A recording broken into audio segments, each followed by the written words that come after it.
होईन आरोपीचं माज कायम चौकशी सहकार्य नाही, कोणत्याही प्रश्नाला उत्तर देण्यास नकार, विश्वसनीय सूत्रांची साम टीव्हीला माहिती.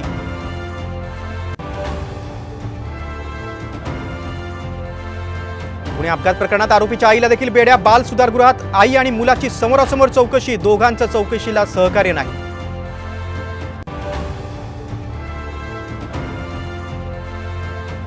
पुणे ड्रंक अँड ड्राईव्ह प्रकरणात दोषींना टायरमध्ये घ्या, अजित पवारांचे पोलिसांना निर्देश.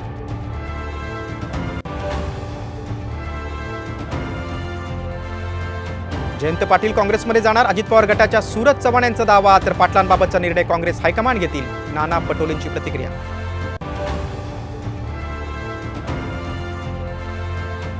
दिल्लीत इंडिया आघाडीच्या नेत्यांची बैठक, 4 जूनच्या निकालावर खरगेंच्या निवासस्थानी मंथन, शरद पवार, केजरीवाल, राहुल गांधींची उपस्थिती.